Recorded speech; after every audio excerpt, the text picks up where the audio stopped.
दोस्तों, स्वागत है आपका हमारे चैनल आर के वर्मा में। दोस्तों, एक दिन की बात है। शाही माली एक कंजूस व्यक्ति था। उसने अपनी बहुत सी कमाई बचाकर रखी थी, लेकिन उस धन को रखने की जगह किसी को नहीं बता रखी थी। एक दिन उसने देखा कि उसका सारा सोना गायब है, तो वह बीरबल के पास मदद के लिए भागा। बीरबल, तुमने सोना कहाँ छिपाया था? माली, बाग में आम के पेड़ के नीचे छिपाया था। मैं अपना पूरा दिन वहीं बिताता हूँ, तो मैंने सोचा कि उससे उचित स्थान दूसरा नहीं है। बीरबल, क्या किसी ने तुम्हें उसे दबाते हुए देखा है? माली, नहीं, मैं बहुत सावधान था। बीरबल ने कुछ सोचा और अगले दिन शहर के सभी वैद्यों को दरबार में बुलाया। उसने सबसे पूछा, क्या आम के पेड़ को दवा के रूप में इस्तेमाल किया जाता है? एक ने जवाब दिया, फल तो प्रयोग होता है, लेकिन पत्तों और फूलों का कोई उपयोग नहीं होता है।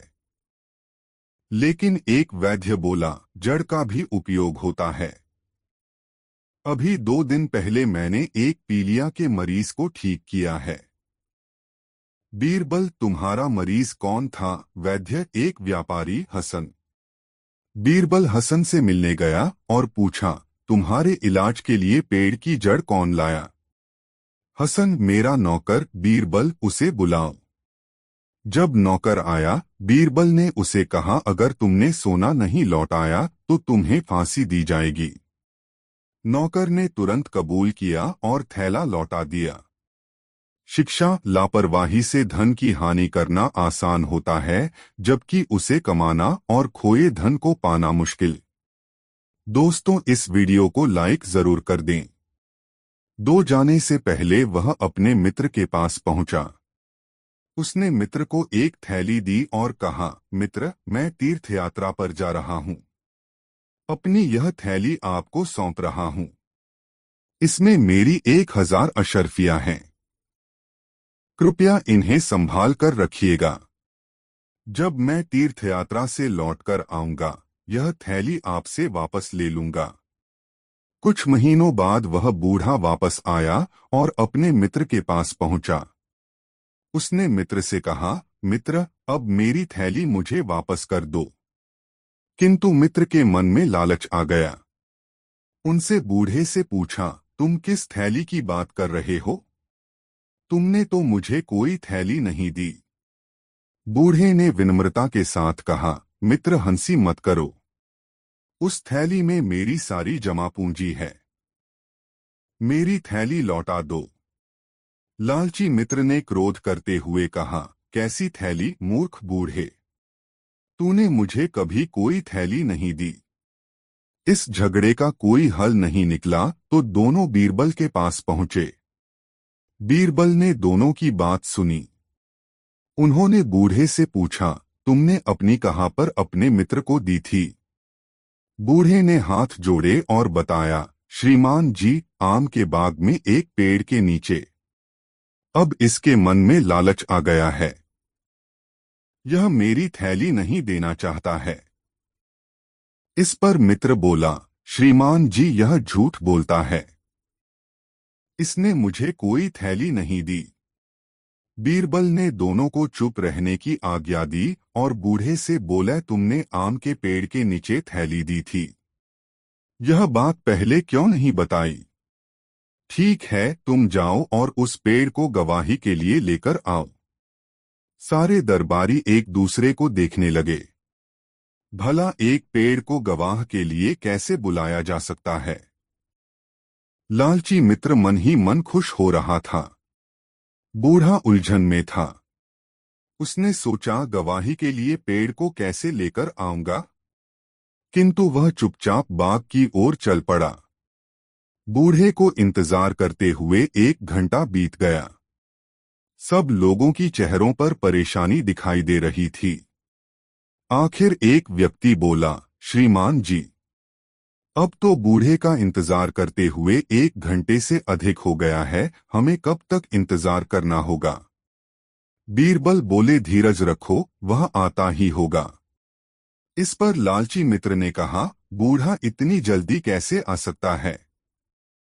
वह तो अभी बाग में पहुंचा भी नहीं होगा। श्रीमान जी, बाग यहां से 3 मील दूर है। लालची मित्र बोला। कोई बात नहीं, हम बूढ़े के आने तक उसका इंतजार करेंगे। आप लोग आराम से बैठ जाएं। बीरबल ने मुस्कुराते हुए कहा। वह बूढ़ा कई घंटों बाद लौटा तो हाफ रहा था। उसके माथे पर पसीना चमक रहा था। वह बड़ा निराश था।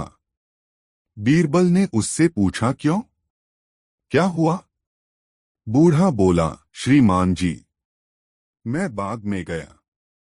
मैंने उस पेड़ को आपका हुक्म सुनाया, परंतु वह टस से मस नहीं हुआ।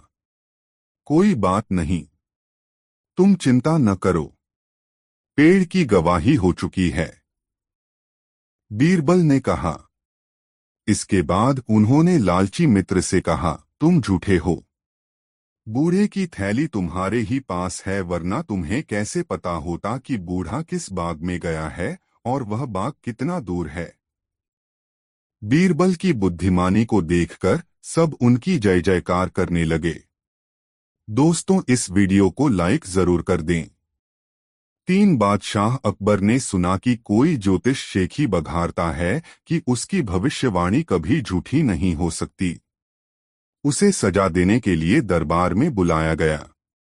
अकबर ने उस व्यक्ति से पूछा, तुम कहते हो कि तुम भविष्य बिल्कुल सही बताते हो, तो मुझे बताओ कि तुम्हारी मृत्यु कब होगी? वह आदमी बोला, मुझे अपनी पत्रिका देखनी पड़ेगी, आप मुझे 1 घंटे का समय दीजिए। ज्योतिषी अपनी पत्रिकाएं देखने की बजाय बीरबल के पास पहुंचा। बीरबल ने उसे बताया कि उसे क्या कहना है। दरबार में लौटकर ज्योतिषी ने घोषणा की कि उसकी मृत्यु बादशाह से 3 दिन पहले होगी। अकबर को उसकी बात पर भरोसा नहीं था, लेकिन अपनी मृत्यु के डर से उन्होंने उसे बिना किसी नुकसान के भेज दिया। शिक्षा। इससे हमें यह शिक्षा मिलती है कि यदि आप कुछ पाना चाहते हैं तो सबसे पहले डर को दूर करना सीखें और फिर शांत दिमाग से काम करें। यदि ज्योतिषी अपनी मृत्यु की कोई और तारीख बताता तो बादशाह उसे गलत साबित करने के लिए उसे मृत्युदंड दे देते। दोस्तों, इस वीडियो को लाइक जरूर कर दें। शाह अकबर को यह पता था कि भ्रष्टाचार ताकत से ही आता। बादशाह अकबर ने यह बात बारखाल से पूछा। बारबल असहमत। वह बोले, भ्रष्ट व्यक्तियों को भ्रष्ट बनने के लिए ताकत की आवश्यकता नहीं होती। बादशाह ने बीरबल को अपनी बात साबित करने के लिए कहा। बीरबल कुछ बांस की छड़ी और रस्सी लेकर यमुना किनारे पहुंचे। उसने छड़ियां जमीन पर अलग अलग स्थानों पर इस तरह लगा दी जैसे वह कुछ खास माप रहे हैं। वहां पर आसपास भीड़ इकट्ठी हो गई, यह जानने के लिए कि क्या हो रहा है। बीरबल कुछ नहीं बोले। लोगों ने अनुमान लगाया कि शायद वह कुछ राजकीय काम कर रहे हैं और इससे आसपास के इलाके या समुदाय के लिए समस्या हो सकती है। बिना कुछ पूछे बीरबल को घूस देने लगे कि वह उन्हें बचा लें। बीरबल भी शांत रहे। लोगों ने सोचा शायद धन कुछ कम है, तो उन्होंने कुछ अधिक धन देने को कोशिश की। आखिर बीरबल ने अपनी बात को साबित किया। वहां से अपना सामान लेकर चले गए और बादशाह से इनाम पाया।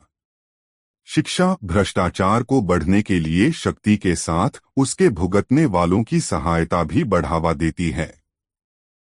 अगर कोई व्यक्ति कमजोर है और जल्द लाभ के लिए भ्रष्टाचार को बढ़ावा देता है तो भ्रष्ट व्यक्ति फलने फूलने लगता है। भ्रष्टाचार के लिए प्रणाली को दोष देने के बजाय हमें यह देखना चाहिए कि कुछ पाने के लिए लोग कितनी घूस देते या लेते हैं। दोस्तों, इस वीडियो को लाइक जरूर कर दे और वीडियो कैसा लगा कमेंट में जरूर बताएं। बीरबल एक ईमानदार तथा धर्मप्रिय व्यक्ति था। वह प्रतिदिन ईश्वर की आराधना बिना नागा किया करता था। इससे उसे नैतिक व मानसिक बल प्राप्त होता था।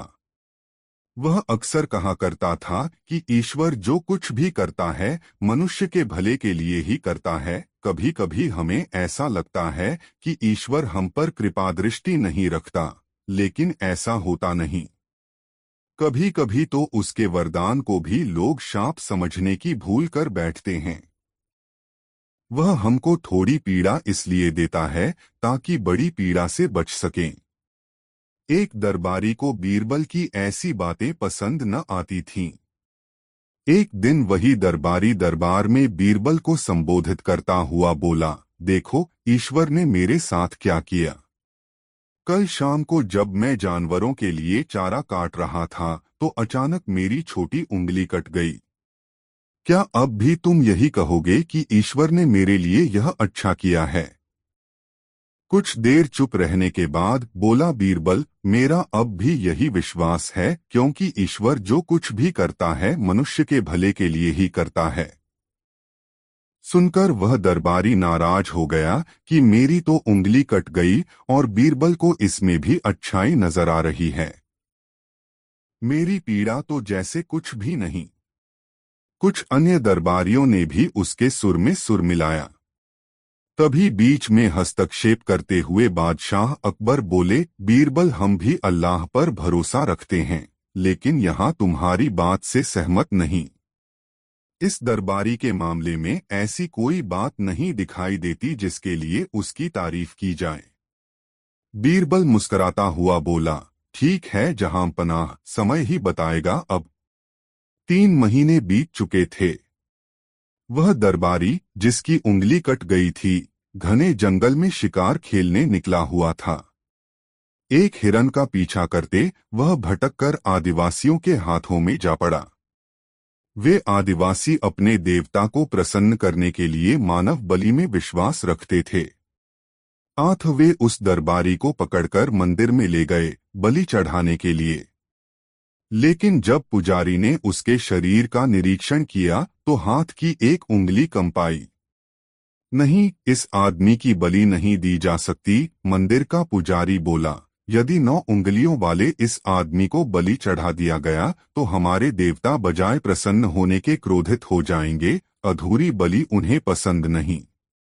हमें महामारियों, बाढ़ या सूखे का प्रकोप झेलना पड़ सकता है, इसलिए इसे छोड़ देना ही ठीक होगा। और उस दरबारी को मुक्त कर दिया गया। अगले दिन वह दरबारी दरबार में बीरबल के पास आकर रोने लगा। तभी बादशाह भी दरबार में आ पहुंचे और उस दरबारी को बीरबल के सामने रोता देखकर हैरान रह गए। तुम्हें क्या हुआ, रो क्यों रहे हो? अकबर ने सवाल किया। जवाब में उस दरबारी ने अपनी आपबीती विस्तार से कह सुनाई। वह बोला, अब मुझे विश्वास हो गया है कि ईश्वर जो कुछ भी करता है मनुष्य के भले के लिए ही करता है। यदि मेरी उंगली न कटी होती तो निश्चित ही आदिवासी मेरी बलि चढ़ा देते। इसीलिए मैं रो रहा हूं, लेकिन ये आंसू खुशी के हैं। मैं खुश हूं क्योंकि मैं जिंदा हूं। बीरबल के ईश्वर पर विश्वास को संदेह की दृष्टि से देखना मेरी भूल थी। अकबर ने मंद मंद मुस्कराते हुए दरबारियों की ओर देखा जो सिर झुकाए चुपचाप खड़े थे। अकबर को गर्व महसूस हो रहा था कि बीरबल जैसा बुद्धिमान उसके दरबारियों में से एक है। दोस्तों, वीडियो कैसा लगा कमेंट में जरूर बताएं। एक रात सोते समय बादशाह अकबर ने यह अजीब सपना देखा कि केवल एक छोड़कर उनके बाकी सभी दांत गिर गए हैं। फिर अगले दिन उन्होंने देश भर के विख्यात ज्योतिषियों व नुजूमियों को बुला भेजा और उन्हें अपने सपने के बारे में बताकर उसका मतलब जानना चाहा। सभी ने आपस में विचार विमर्श किया और एक मत होकर बादशाह से कहा, जहां पनाह, इसका अर्थ यह है कि आपके सारे नाते रिश्तेदार आपसे पहले ही मर जाएंगे। यह सुनकर अकबर को बेहद क्रोध हो आया और उन्होंने सभी ज्योतिषियों को दरबार से चले जाने को कहा। उनके जाने के बाद बादशाह ने बीरबल से अपने सपने का मतलब बताने को कहा। कुछ देर तक तो बीरबल सोच में डूबा रहा, फिर बोला, हुजूर, आपके सपने का मतलब तो बहुत ही शुभ है। इसका अर्थ है कि अपने नाते रिश्तेदारों के बीच आप ही सबसे अधिक समय तक जीवित रहेंगे। बीरबल की बात सुनकर बादशाह बेहद प्रसन्न हुए। बीरबल ने भी वही कहा था जो ज्योतिषियों ने, लेकिन कहने में अंतर था। बादशाह ने बीरबल को इनाम देकर विदा किया। दोस्तों, इस वीडियो को लाइक जरूर कर दें। एक दिन खोजा एक बड़ी सी नदी के किनारे अकेला बैठा था। इतने में दो मोटे ताजे आदमी वहां आ पहुंचे। नदी पर पल नहीं था।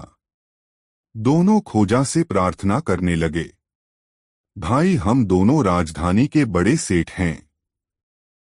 अगर आप हमें अपनी पीठ पर बैठाकर नदी पार करा दें तो हम आपको 1-1 रुपया देंगे। खोजा बोला, नदी का बहाव बहुत तेज है। पानी काफी गहरा है। अगर मैं या आप दोनों बह गए तो क्या होगा? कोई बात नहीं भाई, व्यापारियों के लिए जान से ज्यादा पैसों की कीमत है। एक सेठ ने कहा, इस बात की चिंता मत करो भाई। अगर हम नदी में बह भी गए तो आपको दोषी नहीं ठहराएंगे। दूसरा सेठ पहले का समर्थन करता हुआ बोला। खोजा कुछ सोच में पड़ गया। तभी पहला सेठ बोला, और रहा आपको डूबने या बहने का सवाल, तो भाई मेरे आप जैसे गरीब आदमी का जीना मरना तो लगा ही रहता है। बिना पैसे धेले तो आप यूं भी मरे हुए आदमी के समान ही हैं। हाँ, हमें नदी पार करवाने में अगर आप कामयाब हो गए तो आपकी जेब में 2 रुपए आ जाएंगे। कल्पना करो, इन 2 रुपयों से तुम्हारा कितना काम निकलेगा। खोजा को उन सेठों की बातें सुनकर बड़ा दुख पहुंचा। उसने महसूस किया कि दोनों सेठ महास्वार्थी हैं। मुझसे मदद मांग रहे हैं, पर मेरे मरने जीने की इन्हें तनिक भी चिंता नहीं है। खोजा ने पक्का इदारा कर लिया कि इन सेठों को सबक जरूर सिखाना चाहिए। इन्हें बता ही दूं कि मरना कैसा होता है। तब उसने सेठों से कहा, जब आप इतनी जिद कर रहे हैं तो ठीक है, मैं आपको नदी पार करने के लिए तैयार हूं। उसने एक सेठ को नदी पार करा दी और उससे 1 रुपया वसूल कर लिया। जब दूसरे सेठ को पीठ पर लादकर मझधार में पहुंचा तो जानबूझकर फिसल गया और नदी में गिर गया। सेठ भी नदी में बह गया। यह देखकर उस पार खड़ा सेठ फूट फूट कर रोने लगा। खोजा भी उस पार पहुंचकर रोने लगा और मातम मनाने लगा। यह देखकर सेठ चकित होकर उससे पूछा, मैं तो अपने साथी की मौत पर रो रो कर मातम मना रहा हूं। तुम क्यों रो रहे हो भाई? खोजा बोला, मैं तो अपने दूसरे रुपए का मातम मना रहा हूं, क्योंकि नदी में सेठ के साथ वह भी बह गया है। आप ही ने तो कहा था कि रुपए से बढ़कर दुनिया में और कोई चीज नहीं होती।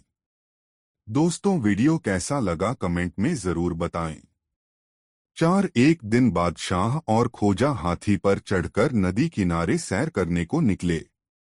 रास्ते में उन्होंने एक शराबी को देखा जो नशे में झूम रहा था। हाथी को देखकर शराबी ने लड़खड़ाती आवाज में बादशाह और खोजा की ओर देखते हुए पूछ लिया, ओ हाथी वाले, क्या अपना यह हाथी बेचेगा? बेचे तो इसका दाम बता। उसकी ऐसी हालत देखकर खोजा ने बादशाह से कहा, चलते रहिए जहांपना। यह आदमी नशे में धुत है। अभी यह हाथी खरीदने की बात कर रहा है, थोड़ी देर में आपको और मुझे भी खरीदने की बात करने लगेगा। शराब चीज ही ऐसी होती है। यह सुनकर बादशाह ने कहा, लेकिन खोजा, मैं इसे इसकी बेअदबी की सजा तो जरूर दूंगा। मेरे शहर में लोग शराब जैसी गंदी चीज भी पीते हैं, यह मुझे आज पता चला। मैं कल ही हुक्म दे दूंगा कि ऐसे लोग जो शराब पीते हैं उनकी खोज की जाए। मैं ऐसे लोगों को शहर से निकाल दूंगा, फिर जाकर मरें किसी और राज्य में। अगले दिन उस शराबी को होश आया तो उसके पड़ोसियों ने उसे रात के वाकये की इत्तिला दी। सुनकर उस शराबी का हाल बेहाल हो गया। भागा भागा पहुंचा खोजा के घर। बोला, हुजूर, मुझे बादशाह हुजूर के गुस्से से किसी तरह बचा लीजिए। वह या तो कैदखाने में डलवा देंगे या फिर शहर से निकाल देंगे। मैं मारा जाऊंगा हुजूर। मेहरबानी करके किसी तरह बचा लीजिए। खोजा गरीबों के प्रति बहुत मेहरबान था। उसने उससे कहा, देखो, तुम एक गरीब आदमी हो, तुमने गुनाह तो बहुत किए हैं, लेकिन उस वक्त चूंकि तुम नशे में थे, इसलिए मैं तुम्हें बादशाह के गुस्से से निजात दिलाने की कोशिश कर दूंगा। एक बात तो तुम भी जानते होंगे कि इस्लाम में शराब पीना हराम की बात माना जाता है। अब तुम मुझसे दिल से यह वादा करो कि आगे से इस मुराद चीजों का इस्तेमाल कभी नहीं करोगे। शराबी ने कान पकड़कर तौबा की। ठीक 2 घंटे बाद दरबार लगने पर एक सिपाही भेजकर उस शराबी को तलब किया। जब वह पहुंचा तो बादशाह ने पूछा, क्यों भाई, क्या हाथी नहीं खरीदोगे? शराबी ने नीचे गिरकर जमीन से अपनी नाक रगड़ी, फिर दोनों हाथ जोड़कर बोला, जहां पना, हाथी खरीदने वाला ताजिर तो रात को कूच कर गया। वह तो एक दलाल था। उसका जवाब सुनकर बादशाह की हंसी छूट गई। बोला, जाओ, माफ किया, लेकिन यह तो बताओ कि ऐसा कहने को तुम्हें किसने कहा था? शराबी ने धीरे से अपनी उंगली खोजा की तरफ उठा दी। दोस्तों, यह कहानी कैसी लगी कमेंट में जरूर बताएं। एक दिन बादशाह ने खोजा से पूछा, खोजा, चलते वक्त तुम जमीन की तरफ देखते हुए क्यों चलते हो? सामने या दाएं बाएं क्यों नहीं देखते? क्या यह तुम्हारी खानदानी रीति है? खोजा ने तत्काल उत्तर दिया, नहीं जहांपना, ऐसी तो कोई बात नहीं है। दरअसल मैं जमीन की तरफ देखता हुआ इसलिए चलता हूं कि इसी जमीन में मेरे अब्बाजान कहीं गुम हो गए हैं। मैं उन्हीं को तलाशता हुआ आगे बढ़ता हूं। बादशाह को ठिठोली सूझी। उसने मुस्कराते हुए कहा, खोजा, यदि मैं तुम्हारे अब्बाजान को खोज निकालूं तो तुम मुझे क्या दोगे? हुजूर, आधा आधा। हाजिर जवाब खोजा ने उत्तर दिया। यह सुनकर बादशाह की हंसी फूट पड़ी। वह खोजा की हाजिर जवाबी का लोहा मान गया। दोस्तों, वीडियो कैसा लगा कमेंट में जरूर बताएं। एक दिन उदासी भरे लहजे में बादशाह खोजा से बोला, खोजा, बहुत दिनों से मेरी इच्छा है कि आकाश में उड़कर पूरी दुनिया की सैर करूं। मैं दुनिया के पहाड़ों, नदियों, शहरों, गांवों, जंगलों और मैदानों को देखकर अपना ज्ञान बढ़ाना चाहता हूं। मेरी यह इच्छा पूरी करने के लिए क्या तुम कोई बढ़िया तरकीब बता सकते हो? खोजा ने धीर गंभीर आवाज में कहा, जरूर बता सकता हूं जहांपना। यह सुनते ही बादशाह की उदासी उड़न छू हो गई। वह उतावला होता हुआ बोला, तुम सचमुच बड़े अक्लमंद हो। बताओ, वह तरकीब कौन सी है? आकाश में पहुंचना कोई मुश्किल काम नहीं है जहांपना, बशर्ते आप में धीरज हो। आप अपने खजूरी रंग के घोड़े को मुझे दीजिए। मैं उस पर सवार होकर दूर के एक पहाड़ से एक खास बूटी ले आऊंगा, जिसे खाकर घोड़े की पीठ पर पंख निकल आएंगे। तब आप उसकी पीठ पर बैठकर अपनी इच्छा पूरी कर लेना।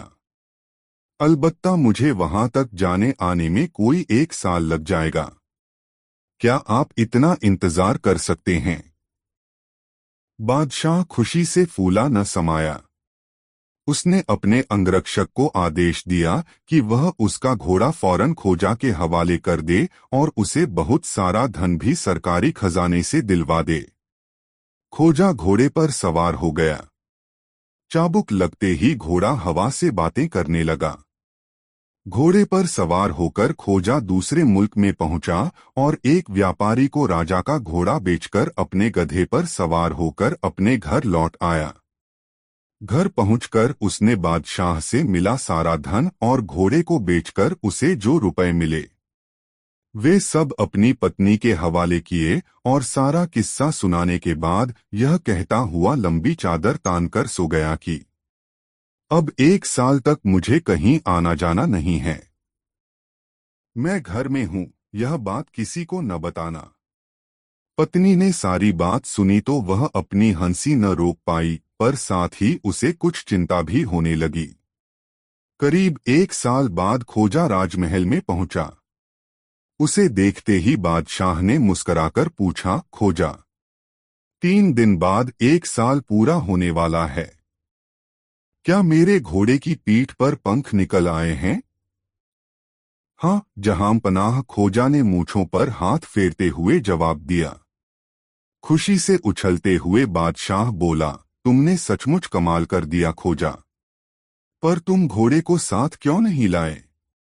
खोजा ने दुखी होने का स्वांग रचाते हुए बताया, मैं उसे साथ ला रहा था जहांपना, मगर वह रास्ते में पंख फड़फड़ाता हुआ उड़ गया। यह सुनते ही बादशाह को भारी सदमा पहुंचा और वह बेहोश होकर जमीन पर गिर पड़ा। दोस्तों, वीडियो को लाइक जरूर कर दे। बीरबल की सूझबूझ, बुद्धि और हाजिर जवाबी से जहां बादशाह अकबर प्रसन्न रहते थे, वहां दरबार के अन्य लोगों में की ऐसे थे जो बीरबल को उच्च पद से हटाना तथा बादशाह की दृष्टि में गिरना चाहते थे। वे लोग ऐसे अवसर की तक में रहते थे जब वे बादशाह के कान भर सकें या किसी भी तरह बीरबल को नीचा दिखा सकें। ऐसे अवसर अक्सर आते रहते थे। बीरबल की अनुपस्थिति में बादशाह के कान भरने वालों ने एक स्वर में कहा, हमारी समझ में आज तक यह नहीं आया है जहांपनाह कि हम लोगों में क्या कमी है। बीरबल को इतना महत्व क्यों दिया जाता है? यहाँ तो उससे कहीं अधिक पढ़े लिखे लोग हैं। बादशाह अकबर मौन रहे। वे चुपचाप सुनते रहे।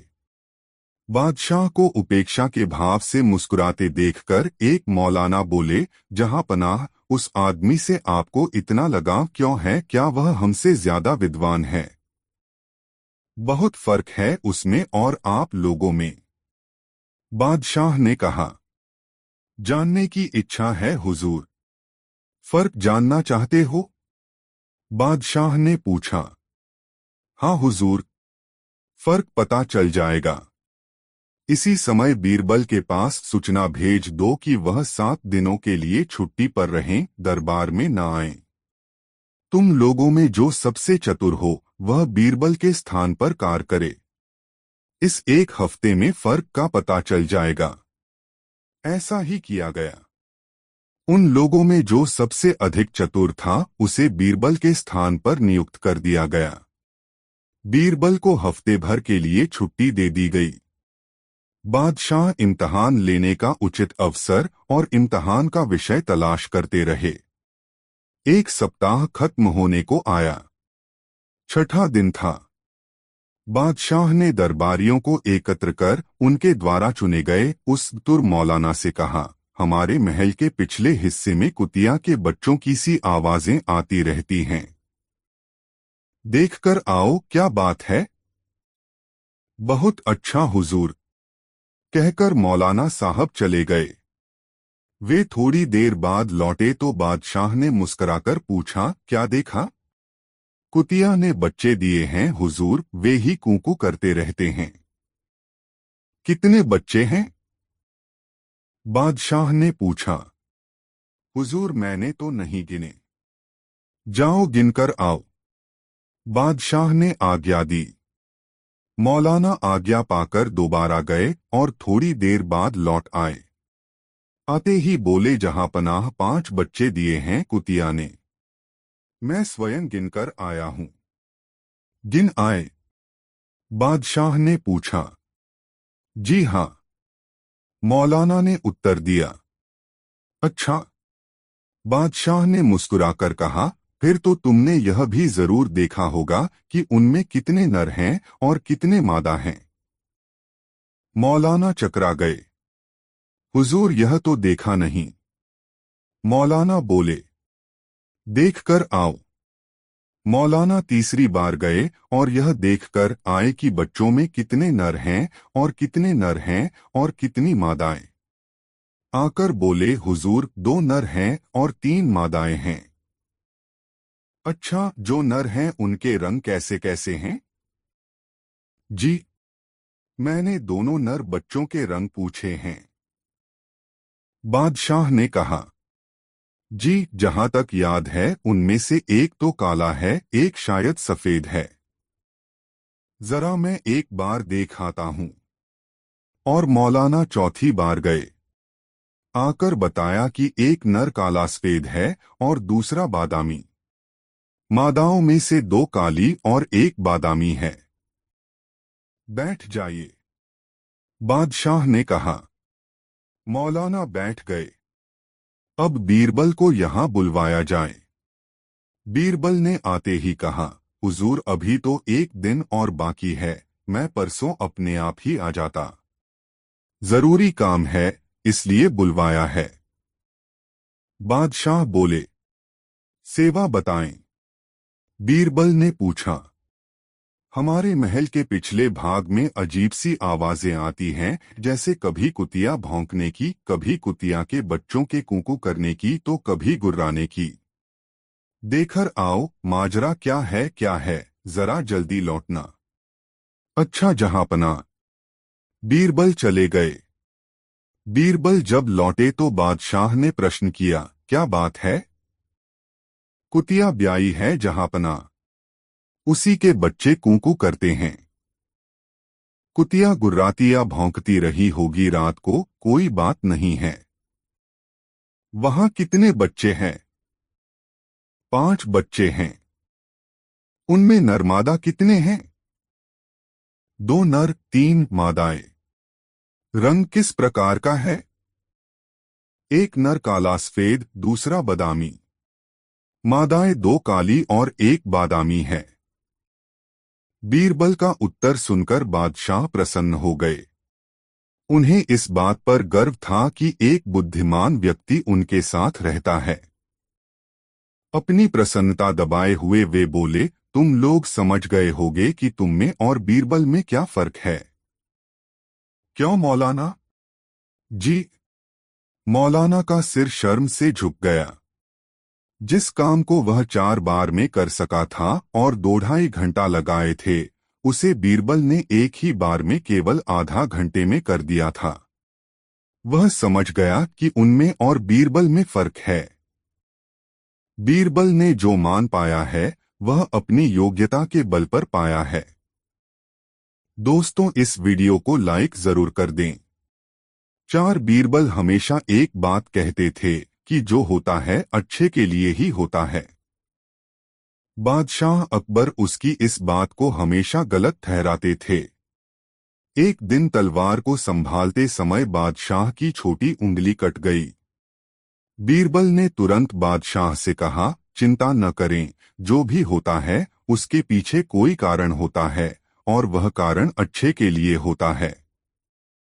बादशाह अकबर बीरबल की इस बात पर बहुत क्रोधित हुए और उसे जेल में डाल दिया। बादशाह ने उंगली पर पट्टी बांधी और कुछ दिन बाद मन बदलने के लिए जंगल में शिकार के लिए चल दिए। कुछ देर बाद वे शिकार दल से अलग हो गए और अचानक से कुछ आदिवासियों ने उन्हें घेर लिया, मानव बलि देने के लिए। बादशाह को बलि के बकरे की तरह बांधकर मंदिर तक लाया गया। मंदिर के पुजारी ने जब बलि देने के लिए बादशाह का परीक्षण किया हो, कहा कि यह बलि देने लायक नहीं है क्योंकि इसकी उंगली गायब है। यह जानकर बादशाह को छोड़ दिया गया। महल वापस लौटने पर बादशाह ने भगवान को अपनी उंगली कटने का धन्यवाद किया, जिसके कारण उनका जीवन बच गया। वे फौरन बीरबल से मिलने जेल पहुंचे। बीरबल, तुम्हें जेल में डालने के लिए माफी चाहता हूं। अब मैं समझ गया हूं कि मेरी उंगली का काटना मेरे लिए किस प्रकार अच्छा था।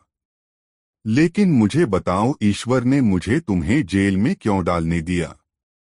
यह तुम्हारे लिए कैसे अच्छा था?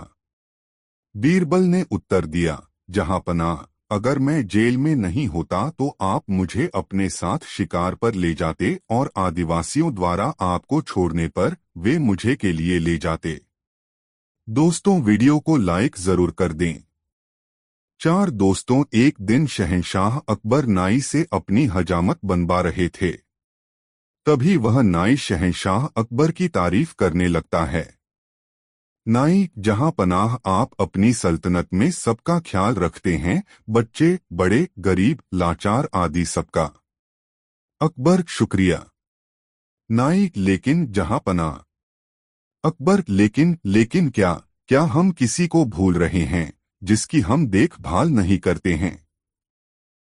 नाई, जहां पनाह, गुस्ताखी माफ करें, क्या कभी आपने बड़े बूढ़ों यानी कभी अपने पूर्वजों के बारे में सोचा है जो दुनिया छोड़कर स्वर्ग चले गए हैं? अकबर, लेकिन हम तो उनका भी ख्याल रखते हैं, उनके हक में हम दुआ करते हैं, उनकी याद में हमने शाही मकबरे बनवाए हैं। नाई, लेकिन जहां पनाह, कभी आपने किसी को स्वर्ग भेजा है अपने पूर्वजों की खबर लेने के लिए? उन्हें किसी चीज की वहां जरूरत तो नहीं है। अकबर, ये क्या कह रहे हो? कोई स्वर्ग जाकर वापस कैसे आ सकता है? तुम्हारा दिमाग खराब हो गया है क्या? कोई स्वर्ग की यात्रा करके वापस कैसे आ सकता है? नाई, जहां पनाह, मैं सच कह रहा हूँ, स्वर्ग की यात्रा करके वापस आ सकता है। मैं एक ऐसे योगी बाबा को जानता हूँ जो स्वर्ग भेजकर वापस बुला सकते हैं। वजीर अब्दुल्ला उनके भक्त हैं। आप चाहे तो वजीर अब्दुल्ला से कहेकर आप उस योगी को बुला सकते हैं। अकबर, ठीक है, तुम कल ही वजीर अब्दुल्ला से कहकर उस योगी को बुलाओ। फिर अगले दिन वजीर अब्दुल्ला उस योगी बाबा को लेकर आते हैं।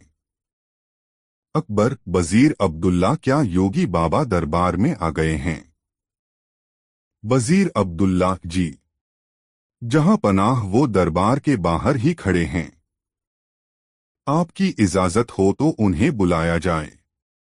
अकबर, जी वजीर अब्दुल्ला, उन्हें बुलाया जाए। योगीराज निरंजन बाबा दरबार में हाजिर होते हैं। योगीराज, अलख निरंजन, मेरा नाम योगी निरंजन बाबा है। अकबर, हमने सुना है योगी जी आप किसी को भी स्वर्ग भेजकर वापस बुला सकते हैं, ये बात सच है? योगीराज, हाँ, मैं किसी को भी स्वर्ग भेजकर वापस बुला सकता हूँ। अकबर, हमें भी अपने पूर्वजों के बारे में जानकारी चाहिए, वह स्वर्ग में कैसे रह रहे हैं? उन्हें वहाँ किसी चीज की जरूरत तो नहीं है।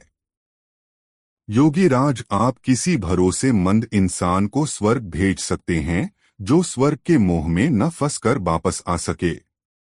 वजीर अब्दुल्ला, जहां पनाह, आप बीरबल को इस काम के लिए भेज दीजिए। बीरबल से ज्यादा भरोसेमंद और कौन हो सकता है?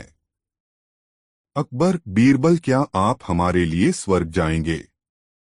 बीरबल, जी जहां पनाह, मैं स्वर्ग जरूर जाऊंगा, लेकिन उससे पहले मैं निरंजन बाबा से कुछ पूछना चाहता हूं। योगीराज, इस यात्रा में कितना समय लगेगा?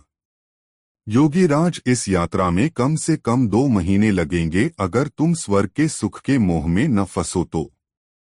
बीरबल, योगी जी आप मुझे स्वर्ग कैसे भेजेंगे? योगीराज, मैं एक पवित्र आग जलाऊंगा, उसमें तुम्हें प्रवेश करना है।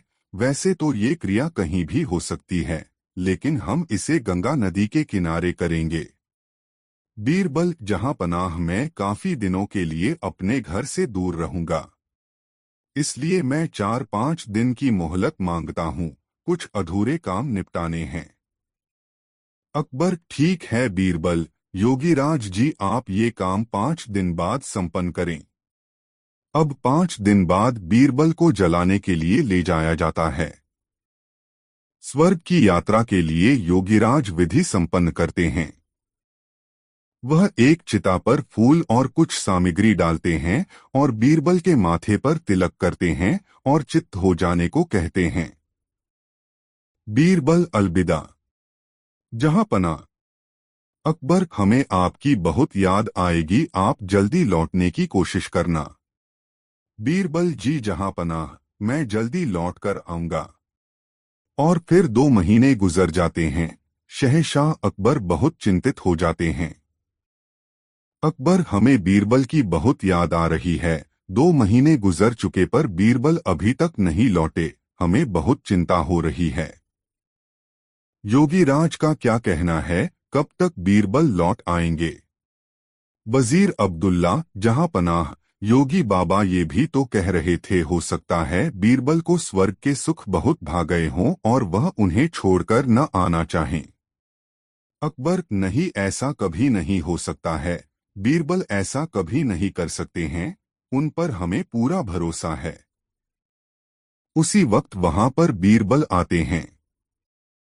उनके लंबे लंबे बाल होते हैं, लंबी सी दाढ़ी। अकबर उन्हें देखकर बहुत खुश होते हैं। अकबर, खुशामदीद। खुशामदीद। हमें आपको देखकर बहुत खुशी हुई। और बताइए, स्वर्ग में हमारे पूर्वज कैसे हैं? उन्हें किसी चीज की वहां जरूरत तो नहीं है? बीरबल, नहीं, जहां पनाह, उन्हें किसी भी चीज की जरूरत नहीं है। वे वहां बहुत खुश हैं। अकबर, लेकिन बीरबल, आपने ये बाल इतने क्यों बढ़ा लिए हैं? बीरबल, जहां पनाह, मेरे ही नहीं, वहां पर सभी के बाल बहुत लंबे हैं। वहां पर कोई नाई नहीं है बाल काटने के लिए। इसलिए उन सभी ने यहाँ पर जो नाई है उसे बुलाने के लिए कहा है, ताकि वो वहां सबके बाल काट सके। अकबर, हाँ हाँ, क्यों नहीं, हम अभी अपने नाई को वहां भेज रहे हैं। योगीराज और वह नाई अभी यहीं पर हैं। वो इस वक्त हमारे मेहमान बनकर रह रहे हैं। हम अभी स्वर्ग भेजने की क्रिया करवाते हैं। योगीराज और उस नाई को बुलाते हैं। वो दोनों दरबार में हाजिर होते हैं। अकबर उनसे कहते हैं, अकबर, योगीराज, स्वर्ग में नाई की जरूरत है। आप जल्दी से इस नाई को स्वर्ग भेजने की क्रिया शुरू कीजिए। नाई अपने घुटनों पर गिरकर, जहां पनाह, मुझे माफ कर दीजिए, मुझसे ये सब वजीर अब्दुल्ला ने करवाया था। क्योंकि वह बीरबल की शोहरत से जलते हैं और बीरबल को अपने रास्ते से हटाना चाहते थे, और ये बाबा भी पाखंडी है। पता नहीं बीरबल उस आग से कैसे बच गए, लेकिन मैं नहीं बचूंगा, मुझे माफ कर दीजिए। अकबर, क्या इतनी बड़ी साजिश बीरबल के खिलाफ? सिपाहियों, इस पाखंडी बाबा और इस नाई को ले जाओ और काल कोठरी में डाल दो। और तुम वजीर अब्दुल्ला, मुझे तुमसे ये उम्मीद नहीं थी। मैं अगर चाहूं तो तुम्हें अभी फांसी पर लटका दूं, लेकिन तुमने हमारी कई साल हिफाजत की है, इसलिए हम तुम्हें इस देश से निकाल देते हैं। सिपाहियों, इसे ले जाकर सरहद के बाहर छोड़ आओ और फिर कभी अपनी शक्ल मत दिखाना। अच्छा बीरबल, मेरे बुद्धिमान दोस्त, ये बताओ तुम्हें इस साजिश का कैसे पता लगा? बीरबल, जहां पनाह, जब मैंने योगीराज के मुंह अगम प्रवेश करने वाली बात सुनी तो मुझे लगा दाल में कुछ काला है। तभी तो मैंने आपसे 5 दिन की मोहलत मांगी, और मैंने उन 5 दिनों में एक ऐसी सुरंग तैयार करवाई जो उस जगह से सीधे मेरे घर को जाती है। जहां पनाह, जब योगीराज ने आग जलाई तो मैं सीधे उस सुरंग पर खड़ा था जो मेरे घर को जाती है। योगीराज के आग जलाते ही मैं सुरंग का दरवाजा खोलकर अपने घर पहुंच गया। जहां पनाह, इस तरह से मैं वहां से बच निकला। और मैं चाहता था ये लोग अपना गुनाह खुद कबूल करें, इसलिए मैंने 2 महीने अपने बाल नहीं काटे, क्योंकि मैं ये भी जानता था कि इन तीनों में सबसे कमजोर कड़ी नाई है। अकबर, वाह! बीरबल, वाह! एक तुम ही हो जो ऐसा कर सकते हो। तुम्हारे जैसा कोई नहीं। मेरे शातिर दोस्त, तुम ही ऐसा कर सकते हो। वाह बीरबल, वाह! बीरबल, शुक्रिया। जहां पनाह, शुक्रिया। दोस्तों, वीडियो को लाइक जरूर कर दे और कमेंट में बताएं कहानी कैसी लगी। एक दरबारी ने अपने पुत्र को अकबर के दरबार में खजांची नियुक्त करने की योजना बनाई। उसने दरबार में इसके लिए कार्य शुरू कर दिया, लेकिन वह जानता था कि बीरबल ऐसा नहीं होने देगा क्योंकि उसका पुत्र भरोसे लायक नहीं था। एक दिन बीरबल को दरबार में आने में देर हो गई। उसने अकबर से पूछा, जहांपनाह, क्या आपको नहीं लगता बीरबल दरबार को अहमियत नहीं देते? उन्हें उनका स्थान दिखाने की जरूरत है। अकबर, तुम्हारे दिमाग में क्या चल रहा है? दरबारी मैं आपको सलाह देता है कि आप उसकी सारी बातों को मना करना शुरू कर दो। अकबर, ठीक है। जब बीरबल दरबार पहुंचे तो अकबर ने पूछा, बीरबल, आज तुम्हें देरी क्यों हो गई? बीरबल, मेरी पत्नी की तबीयत ठीक नहीं थी, जहांपना। कृपया मुझे माफ कर दीजिए। अकबर ने कहा, मैं तुम्हें माफी नहीं दूंगा। बीरबल, क्या हम राज्य की बातों पर विचार विमर्श करें? अकबर, नहीं, हम नहीं करते। बीरबल, तो फिर शायद आप मुझे घर जाने की इजाजत दे दें। अकबर, नहीं, तुम घर नहीं जा सकते। बीरबल समझ गए कुछ तो बात है, और दरबारी के हाव भाव देखकर वह समझ गए इसके लिए कौन जिम्मेदार है। बीरबल बोले, मेरी एक आखिरी प्रार्थना है कि आप दरबारी के पुत्र को खजांची नियुक्त कर दें। नहीं, मैं उसे खजांची नहीं बनाऊंगा। यह सुनकर दरबारी को मुंह की खानी पड़ी। शिक्षा, लोगों की नकारात्मक सोच को सकारात्मक परिणाम में बदलना सीखो। दोस्तों, वीडियो को लाइक जरूर कर दे। एक दिन अकबर अपने दोस्तों के साथ बैठकर बातचीत कर रहे थे और उनके आसपास पूरे देश के समझदार, अच्छे और सृजनात्मक व्यक्ति थे। वे कह रहे थे, अकबर ने बीरबल को थप्पड़ मारा बिना किसी कारण के। लेकिन बादशाह को तो कोई थप्पड़ नहीं मार सकता, लेकिन वह थप्पड़ कहाँ गया? तभी बीरबल ने अपने साथ खड़े व्यक्ति को थप्पड़ मारा। सबने सोचा, यह तो अजीब है। अब जिस व्यक्ति को थप्पड़ लगा उसने अनोखा उत्तर दिया। उसने पूछने की बजाय अपने साथ खड़े व्यक्ति को थप्पड़ मारा। और उस व्यक्ति ने सोचा शायद यह दरबार का चलन है, तो उसने अगले व्यक्ति को थप्पड़ मारा। इस तरह थप्पड़ पूरे दरबार में फैल गया। उसी रात अकबर की पत्नी ने उन्हें थप्पड़ मारा। तब उन्होंने पूछा, आपने मुझे क्यों मारा? वह बोली, यह क्या प्रश्न है? यह तो एक खेल है। अकबर बोले, तुम्हें किसने कहा यह एक खेल है? वह बोली, हमने पूरा दिन सुना कि आपके दरबार में एक अनोखा खेल शुरू हुआ है, जिसका नियम यह है कि जो आपको मारे आप उसे वापस नहीं मार सकते, आपको किसी और को ढूंढना पड़ता है। और किसी ने मुझे थप्पड़ मारा, इसलिए आपका थप्पड़ आपके पास वापस आ गया। अब खेल पूरा हुआ। इस कहानी से शिक्षा, हर तरह के चाल ढाल और काम की अनचाही शुरुआत होती है। इस संसार में हजारों खेल चल रहे हैं जिसके हम सब भागीदार हैं। थप्पड़ या फिर कोई अच्छा परिणाम आप तक देरसवेर पहुंच ही जाता है। वह कहाँ जाएगा? अच्छे कार्य आपको इनाम दिलाते हैं, जबकि आपके बुरे विचार या कार्य आपको सजा भी दिलाते हैं। शायद हम भूल जाते हैं हमने कब शुरुआत की।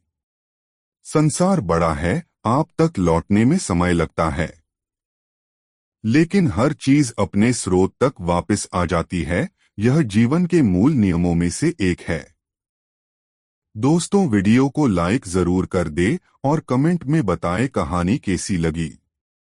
5 अकबर ने एक दिन प्रश्न किया, दुनिया में अंधे अधिक हैं या आंखों वाले? अंधे, बीरबल ने उत्तर दिया। क्या बात करते हो? दुनिया में अंधे ज्यादा होते तो कोई भी काम नहीं चलता। चलता रहता है, काम भी चलता रहता है, फिर भी अंधों की संख्या ज्यादा है। सिद्ध करो। बीरबल ने चुनौती स्वीकार कर ली। एक दिन वह सार्वजनिक स्थान पर पुस्तक पढ़ने बैठ गए।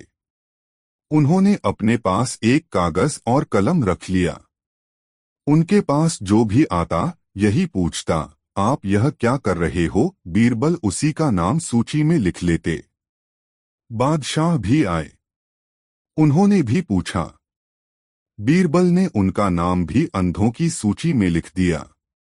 अगले दिन बीरबल ने नामों की वह सूची बादशाह को दी जिसमें सभी अंधों के नाम लिखे गए थे। अंधों की सूची में अपना नाम देखकर बादशाह ने पूछा, तुमने मेरा नाम भी लिखा है, ऐसा क्यों किया? क्या मैं अंधा हूं? इस पर बीरबल ने उत्तर दिया, यह सूची कल ही बनाई थी जब मैं पुस्तक पढ़ रहा था। फिर कल सभी मिले, आप भी मिले। आपने भी अन्य लोगों की तरह पूछा कि क्या कर रहे हो? जबकि दिखाई दे रहा था कि मैं पुस्तक पढ़ रहा था, बीरबल ने बताया। बादशाह मुस्कुरा दिए।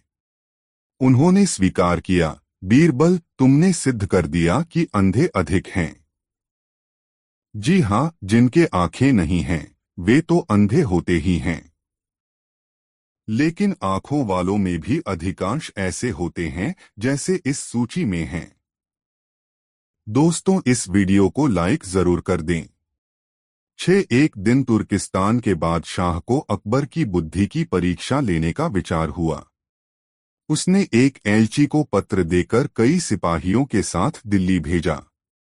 पत्र का आशय यह था, अकबर शाह, हमारे सुनने में आया है कि आपके भारतवर्ष में कोई ऐसा पेड़ उत्पन्न होता है जिसके पत्तों के खाने से मनुष्य की आयु बड़ी होती है।